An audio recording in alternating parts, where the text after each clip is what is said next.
आजीवन कारादंड भोगुथिबा दारा सिंह सहयोगी महेंद्र हेम्ब्रम को मिला मुक्ति। कारादंड समय आचरण उत्तम थिबारु मुक्ति पाई सरकार करथिले सुपारिश। जिला दौरा जज खोर्धा निर्देश क्रमे से आज मुकुड़ी। महेंद्र 2000 मसीह दीर्घ 25 वर्ष धरी आजीवन सज्जा काटुथिले। 1999 मसीहा 22 तारिख राति आनंदपुर थाना मनोहरपुर ग्राम ग्राहम स्टेन्स एवं तांको दुई पुओ फिलिप एवं तिमोथी सहित गाड़ी शोइथिबा बेले दुर्बृत्त माने गाड़ी निया लगाई देबारु 3 जनक शोचनीय मृत्यु घटिथिला।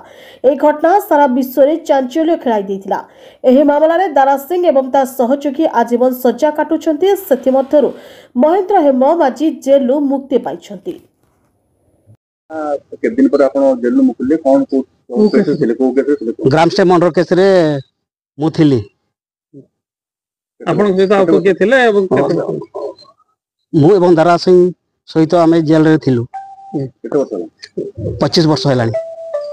कोन केमते हेइतला कहले से काटला 1999 मसीहा जनवरी 22 तारिख दिन धर्मांतरीकरण गोहत्या केंद्र करी मनोहरपुर ठारे एक कांड हेइतला।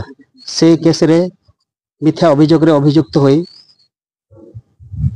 जेल भितरे आमको पनिशमेंट दिया जायछि। दीर्घ 25 वर्ष धरी आज एई कारागार रु मु बाहर कोन कहबे केमती थिला से काळा रते जोटा आपण जो पुडा हला मु कहि पारबे नै। मु तो न थिले को केस तला आपण गाण के इन्वॉल्व कर किसी से मु धर्मांतरीकरण गोहत्या को संपूर्ण भाव विरोध करुथिले। से केंद्र को नेके मते षड्यंत्र करके फसे दिया जायछि। केते वर्ष रहले बतन खुशी केमती कोन मुकुला पर केम कोन लागे मु बाकी जीवन केमती काटिबे सेटा मु सबले चिंता करबी। आ केन्दुझर अंजन कुमार राणा रिपोर्ट समीक्षा न्यूज लाइव भुवनेश्वर।